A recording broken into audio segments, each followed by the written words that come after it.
सखी एगो बात बताओ तो अहाँ के पत्रकारिता में केना इंटरेस्ट भ गेल? अहाँ तो बैंक में इंटरेस्ट छल। हमर कथी कहै छै पत्रकारितामे इंटरेस्ट केने बात की भेल रहै कि जेना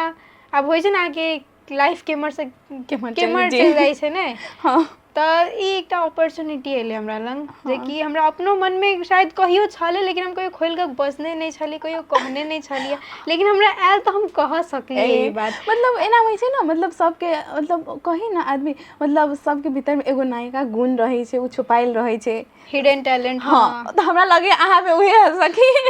और तखन जे सुनलखिन जे अबै छल जे इंटरेस्ट छलै से में तू चलि गेली कियाकि अखनो सब कहैत रहै छथिन। अच्छा अहाँ ई बताउ अहाँके लॉ में जे अहाँ कहलियै अहाँके पप्पा कहलखिन जी तऽ अहाँके पहिनहुसँ किछु अपनो दोसर किछु में इंटरेस्ट अछि कि केना लॉ के बाहे? नहीं ओना तो इंटरेस्ट मतलब पापा के पहले मतलब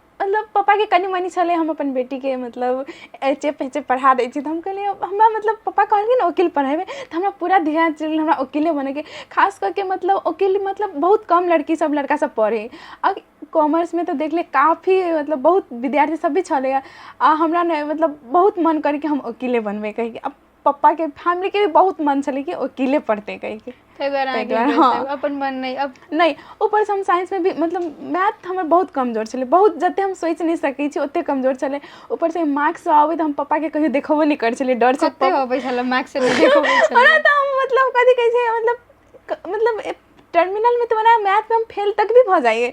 डर से हम पापा के नहीं कहे छलिए पापा पीटत की मतलब एना हमर पापा हमरा आज तक तो कथू नहीं कहले है पापा मतलब हम मतलब मम्मी लंग तो कहियो नहीं रहलिए पापा लंग रहल छी सब कथू पापा के तो हमरा बुझाइत रही कि हमरा लगी सब कथू मतलब पापा हमरा आज तक एक पापा के कतो रहै छलखिन से मम्मी संगे नहीं रहै छलिए? मम्मी गाँव रहै छथिन।